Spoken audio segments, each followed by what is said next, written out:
మీద కొన్ని వేల మంది ఉన్నారు. ఎవరికీ పట్టిన ప్రజాసేవ మీకెందుకు? లాఠీ చార్జితో ఆగిపోయింది కాబట్టి నెత్తురు చిందనంతో సరిపోయింది. అదే కాల్పుల దాకా వెళ్ళుంటే, మీకేమైనా జరుగుంటే పిల్లలు, అమ్మ, నేను అంతా ఏం కావాలి? రిటైర్ అయిన వాళ్ళు ఇంట్లో హాయిగా రెస్ట్ తీసుకోవచ్చుగా. దేహానికి రిటైర్మెంట్ ఉంటుంది గాని దేశభక్తికి రిటైర్మెంట్ లేదురా. అపాయం అంటే భయపడేవాడికి నాకెందుకనే భావన ఉంటుంది కానీ సిపాయికి ఉండదురా. ఎందరో సిపాయికి ఉండదురా. ఎందరో ప్రాణాలు అర్పించారురా.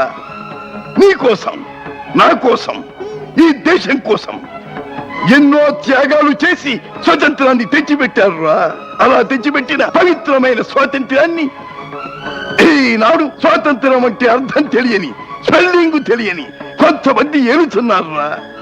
స్వరాజ్యాన్ని స్వభోజ్యం చేసుకుని తురుకుంటూ ఉంటే చూస్తూ ఊరుకుంటామట్రా. ఈ దేశం కోసం సత్యాగ్రహం చేయటానికి మరో గాంధీ పుట్టడురా. చూడరా, చూడు, ఆ మహానాయకుల చిత్రపటాలు చూడు.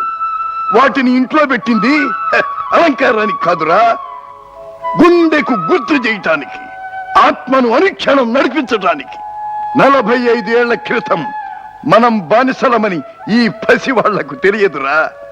గురజాడంటే బెజవాడ పక్కన ఒక ఊరని, మహాత్మా గాంధీ అంటే ఒక తాతని మాత్రమే వీళ్లకు తెలుసు.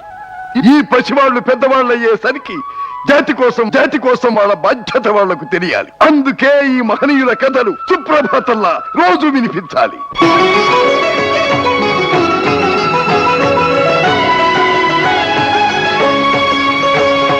పుణ్యభూమి నా దేశం నమో నమామి.